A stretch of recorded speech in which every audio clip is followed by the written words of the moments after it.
好，接着上一期的基础使用介绍的话呢，我们今天继续来谈一谈关于面板设置里的一些问题。这里是我创建的这个 test 的面板，然后 test 面板有 Sprint One，就是我们创建了一个 Sprint。那么这个 Sprint 里头呢，我简单的放进了两个 user story 和一个 bug。好，为了方便的话呢，那么我同时也把其中两个 assign 给了我自己。好，那么我们回到之前的面板设置介绍。面板设置介绍在上一期的节目中，我们介绍了关于 General 这里的一些设定然后 Column 里头的这个状态栏和状态的介绍，以及 Swimline 如何可以把那个 User Story 在不同的形式显示在面板里。今天呢，我们就来讲一讲这个过滤器的作用。过滤器作用主要就是你可以在过滤器里头，编辑自己想看到的内容，因为你可能在一个面板上，你有很多的 ticket，但是你可能只想看到你自己的内容。那么这个地方的 assign 呢，就应该是你自己。比如说这个地方，因为 admin 和 assign 都是我自己嘛，那么我这个地方如果是改成 current user 的话，好，我做一个 update。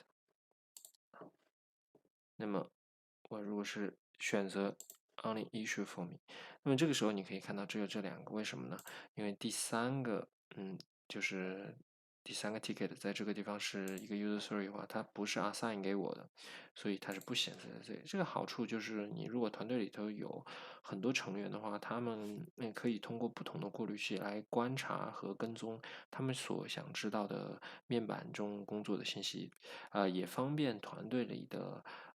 管理人员，他们可以根据自己的需求，比如说你在这里创建各种各样的过滤器，那么这些过滤器的话，可以帮你来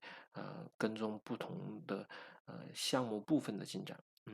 好，这是关于过滤器的作用。那么我们再看到这个地方，这个地方没有什么很大的意思，就是主要是色彩，就是这个 color， 刚才那个 color 的色彩呀，这个我就不太做介绍了。然后之后呢是这个 color 的 display，这个布置，这也没有什么很有趣的。那么这里有讲到了一个预测，就是 estimation。estimation 这个地方就是根据你的面板上的ticket 是根据 user story point 还是根据具体的时间呢？这些来做一个估算，也就是说来确定你需要多少时间来完成自己所有的 user story point 或者是这个 main day 就是这些信息吧。这个的话呢，具体根据团队里头的需要进行不同的设置。好，那么我们现在来到这个 working，对，这个地方有一些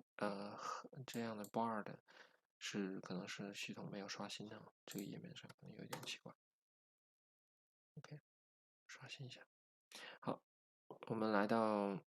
这个地方，这个 working day 嘛，因为你是要考虑到就是在一个 sprint 里头，大家有多少的有效工作时间，所以这个地方就是它给你计算了一下你的标准工作是哪些日期，你可以把就是周六周日都选进去，这是没有问题的，根据特殊需要的话，然后也可以加一些 date 就是你具体的哪一天可能是因为法定的节假日之类的，你可以把这一天给排除。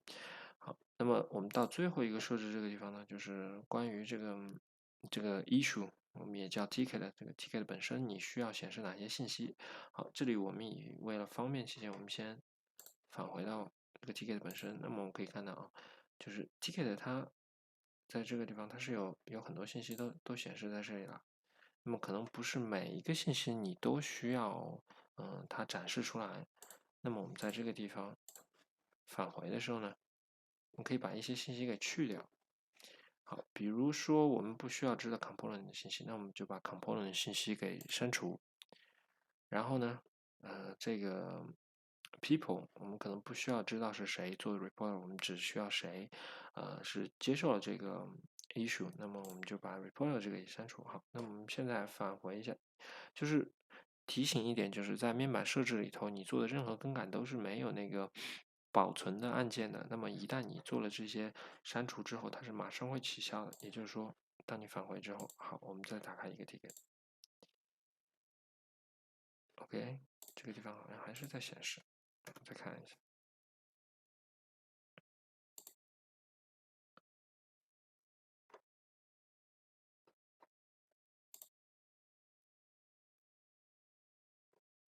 这好像都是还是有显示，我相信应该是在哪一个地方是会有一个，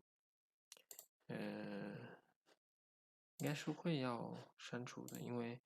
我们刚才是在这个地方做了一个更改嘛，对吧？Assigning，对对对，这个地方应该是没有的。OK，好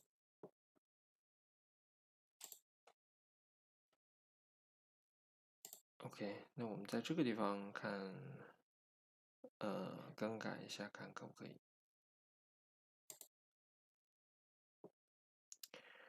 OK，这个地方其实可以，但是这个是应该是管理员进行的一个更改啊。看一下，这个可能是可以把它脱掉。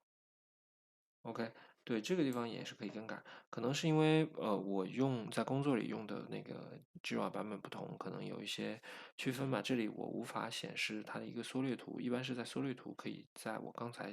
指示的地方修改。这个也是另外一个方法，就是在这个地方修改，但是我在工作里是没有看到这个面板的，可能在 Jira 不同版本上，还有权限上是有不同的吧。那么我在刚才地方做了修改之后，我把 assigning 给去掉了。确实，这个地方就只有 reporter 了。这个地方是这样的。好，那么我们的面板设置就介绍完了。面板设置介绍完以后呢，我们这里再来说一说关于就是每一个 issue，每一个ticket 也好啊，user story 啊，bug 也好，它具体是应该怎么样使用？那么对于不同的团队呢，可能对 Jira 这个软件的依赖性不是一个程度的。那么如果是你在 Jira 用的时候，你非常依赖这个软件，那你肯定是需要放很多信息在这个里头的。比如说关于这个就是描述的话，一般的话，如果是你在一个 Scrum 团队，一般你的开头是as a user，I want to，然后你会把一些你需要的东西都写在这个里头，然后呢，然后你同时可能还要加入一些文件，就是帮助这个具体实施的人去做一个参考。然后在这个项目的进展中呢，你可以加一些 comment，如果说你对这个信息有一些质疑的话，同时你也可以连接到另外一个 issue，就是比如说我们之前的另外一个 user story。那么意思就是说，如果这个 user story one 它不被完成的话呢，那么这个 user story 是不会进行的。你看，好，这个地方显示已经 done，那么意思就是说我可以开展这个第二个 user story。它的就是意义会比较明确一点。当然，你也可以在 link 的时候，你做一些其他的更改，就是它 block 了另外一个。那么它的这个 Jira 有个好处，就是你只要在一个 user story 里头关联了这样一个以后，那么你在 user story one 我们刚才没有干过任何事情，但是它这里就是在逻辑上会显示block 了另外一个 user story。所以这是一个比较好的，这样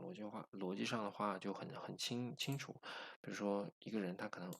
只打开了这一个 user story，但是他可以联系到另外一个，这是非常好的一点。关于其他的话，label 啊，然后 story point 啊，这是根据团队的不同需要，可能会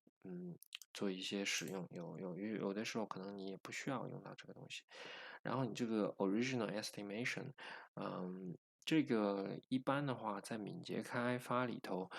像我自己团队的话是不会用到具体的消耗的时间的，因为这样的话你其实是做了一个预算，但是敏捷的时候，特别是 Scrum 里头，我们主要谈到的是 user story point，所以我们就可以略过这个。但是有一些的团队里头，可能你是把这个敏捷和这个瀑布式开发都混合在一起，而且不完全是 Scrum 的话呢，那你可能可以估算一下这个完成这样一个任务需要多少时间，也可以填在这个里头。然后你也可以做一些具体的 time tracking 啊，然后 Epic 我们上一节也谈到了，就是它可以做一个集合啊，或者是一个更大的目标，这个都是可以的。然后关于 component 的 fix version，就是你比如说你在这个版本完成了这个 sprint 以后呢，你可能需要complete 这个 sprint，那么你可以把它 complete 掉然后你可能可以发布一个新的版本，比如说你一个 sprint 就代表一个新的软件版本，这也是可以的。那么这就是简单的 Jira 的使用。我们在将来的视频里呢，还会具体的讲到如何把 Scrum 和 Jira 软件结合起来。希望大家留意，然后关注我的频道，谢谢。